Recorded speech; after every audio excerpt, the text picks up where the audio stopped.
আজকে আমাদের কাশ্মীর যাওয়ার ফ্লাইট। আমরা ভোর ৫টা থেকে উঠে রেডি হয়ে যাচ্ছি। বাচ্চাদেরকে উঠিয়ে দিয়েছি একে, একে করে। দিল্লিতে রাতের বেলায় টেম্পারেচার অনেক কমে যায়। ভোরবেলায়ও টেম্পারেচার অনেক কম ছিল। তাই সবাই বেশ শীতের কাপড়-চোপড় পরে নিয়েছিলাম। বাচ্চাদেরকেও একদম প্যাকেট করে বের হয়েছি। শাহিনও জ্যাকেট পরে নিয়েছিল। আর একদম সূর্য তখনও ঠিকঠাক মতো উঠেই নেই। এমন ভোরে আমরা লাগেজ-টাগেজ গুছিয়ে আবার বের হয়ে গেলাম। আমাদের লাগেজ আমরা একবারে কাশ্মীর থেকেও নিতে পারতাম। কিন্তু যেহেতু আমরা দিল্লিতে মোটামুটি একটু সময় থাকতে হবে। কাপড়ের তো দরকার ছিল। তাই আর লাগেজগুলো একবারে কাশ্মীরে না নিয়ে দিল্লি থেকে নিয়েছি। আবার এখানে আবার লাগেজ ড্রপ করে দিব। কাশ্মীর থেকে আবার লাগেজগুলো কালেক্ট করে নিব।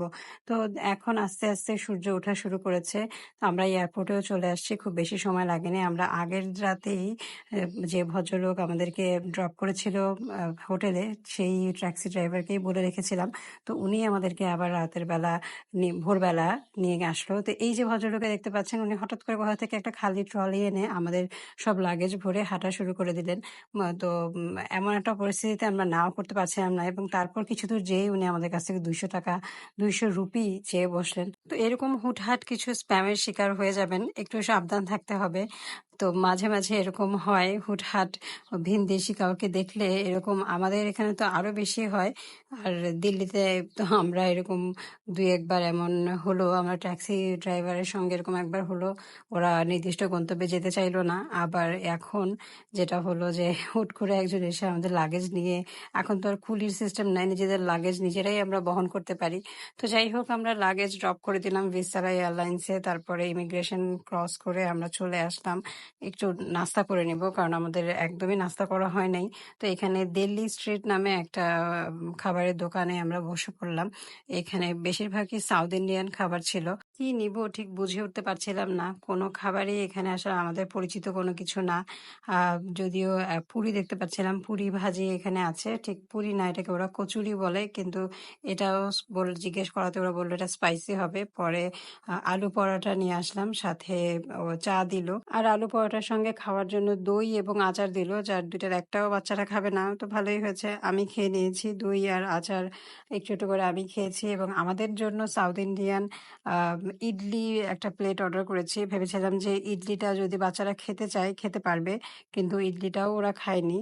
তো এরপরে আমরা খাওয়া দাওয়া শেষ করে চলে আসলাম আশেপাশে একটু ডিউটি ফ্রি শপগুলোতে ঘোরাঘুরি করার জন্য। তো যার যেদিকে নজর যায়, আমার মেয়ের নজর যাচ্ছিল বুক শপের, যে বুক শপের স্টোরগুলোতে। আর আমার ছেলের নজর যাচ্ছিল উল্টাপাল্টা জিনিসের দিকে। ও এইখান থেকে টয়েস একবার নিয়ে আসে, তো একবার নিয়ে আসে চকলেটের বক্স। আর আমার মেয়ে দেখাচ্ছিল কালারের জিনিসপত্র আর বই যেখানে আছে সেখান থেকে এটা কিনে দাও, ওটা কিনে দাও। তো বাধ্য হয়ে ওদেরকে শান্ত করার জন্য আমি বললাম, আমি ছবি তুলে রাখছি, বাংলাদেশে গিয়ে এগুলো সব তোমাদেরকে কিনে দিব। তো নির্দিষ্ট টাইমে আমাদের প্লেন চলেও আসছে, কিন্তু আমরা 8:30টায় উঠে গিয়ে বসলামও। আর তারপর প্লেন ছাড়তে ছাড়তে 10টা বেজে গেল। একটু লেট করে প্লেনটা ছাড়লো, কোনো একজনের জন্য, যাত্রীর জন্য ওয়েট করছিল। তো এখানে আমাদের কাশ্মীর যাওয়ার সময় এই খাবারটা প্লেনে দিল, এটাকে উপমা বলে। আমি আমার পাশের যে ভদ্রলোক বসেছিলেন ওনাকে জিজ্ঞেস করলাম। এখানে আরো দিয়েছিল এই বিস্কিট, তারপরে জিরা পানি। খেতে খুবই মজা লেগেছিল। বিশেষ করে উপমাটা আমি প্রথমবার ট্রাই করলাম। সুজির একটা ঝাল আইটেম, আমরা নর্মালি সুজি দিয়ে ডেজার্ট করি, আর এটা হচ্ছে কি ঝাল একটা আইটেম। খেতে খুবই মজা লেগেছে। বাসায় একদিন আমি ট্রাই করেছিলাম, তো এইরকম করে হয়নি। তো দেখা যাক, এরপরে আরেকবার ট্রাই করব। তো আমরা অলরেডি চলেও আসছি। যদিও প্লেন ছাড়তে লেট করেছিল, কিন্তু একদম নির্দিষ্ট সময়ে আমরা চলেও আসছি কাশ্মীর এয়ারপোর্টে। কাশ্মীর এয়ারপোর্ট দিল্লি এয়ারপোর্ট থেকে তুলনামূলক অনেক ছোট। স্বাভাবিক, যেহেতু এটা একটা আঞ্চলিক এয়ারপোর্ট, এটা অত বড় হবে না, সেটা তো স্বাভাবিকই। তো আমরা কাশ্মীর এয়ারপোর্টে চলে এসে লাগেজগুলোও নিয়ে নিলাম।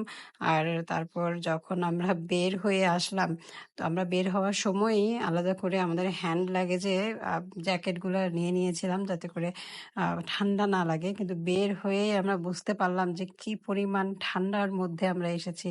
পুরো একটা মনে হলো যে আমরা বরফের ভেতর চলে আসছি। চারপাশে বরফ বা ডিপ ফ্রিজের মধ্যে চলে আসছি এরকম একটা অবস্থা। তো যাই হোক এই যে আমাদের ড্রাইভার কাম গাইড চলে এসেছেন মীর জামশেদ ভাই। উনার সঙ্গেই পরবর্তী দিনগুলোতে আমাদের থাকতে হবে। আর এই যে আমাদের গাড়ি, যে গাড়িতে করে আমরা পুরোটা সময় জার্নি বাই কার আমাদের হবে কাশ্মীরে। তো এটা হচ্ছে গিয়ে পার্কিং। এই পার্কিংয়ে গাড়িগুলো রাখা থাকে সবসময়। এখানে একটা নির্দিষ্ট পরিমাণ টোল দিতে হয়। তো যাই হোক এই শাহীন ভেবেছিল একটু বড় গাড়ি-টাড়ি আনবে। কিন্তু গাড়িটা একটু ছোট হওয়ায় আমাদের লাগেজগুলো ভরতে বেশ কসরত করতে হয়েছিল। তো এই মীর জামশেদ ভাই আবার গাড়ির মধ্যে বাচ্চাদের জন্য অনেক কিছু রেখেছিল। এই যে কিটক্যাট, তারপরে অ্যাপেল জুস, এগুলো পেয়ে তো ওরা খুশি হয়ে গিয়েছিল। কিন্তু গাড়িতে ওঠার পর থেকে ওদের শুরু হয়ে গিয়েছিল মোশন সিকনেস। তো ওদের এই মোশন সিকনেস এর হাত থেকে বাঁচার জন্য আমি বলছিলাম যে, "তোমরা ঘুমিয়ে পড়ো।" কারণ এই লম্বা একটা প্রায় ৩ থেকে ৩.৫ ঘন্টার একটা জার্নি হবে আমাদের। আমরা এখন পেহেলগামের দিকে যাবো। কিন্তু যাওয়ার পথে কাশ্মীরের এই রূপ দেখে তো আমি কষ্ট পাচ্ছিলাম। একদম বিবর্ণ, কোনো রং নাই, গাছে কোনো পাতা নাই। মানে এই রূপটা কাশ্মীরে দেখেছিলাম হায়দার মুভিতে। তো হায়দার মুভির এই কাশ্মীরটা দেখার পর যেমন কষ্ট লেগেছিল, আমার নিজের চোখে কাশ্মীরের এই রূপ দেখে কষ্ট লেগেছিল। গাছে গাছে পাতাহীন, বর্ণহীন, গাছ দিয়ে ভরা। তো যাই হোক বরফের সময়ে, শীতের সময়ে এটা নাকি কমন একটা ব্যাপার। নিচে যে গাছগুলো থাকবে সেগুলোর রং এরকমই থাকে।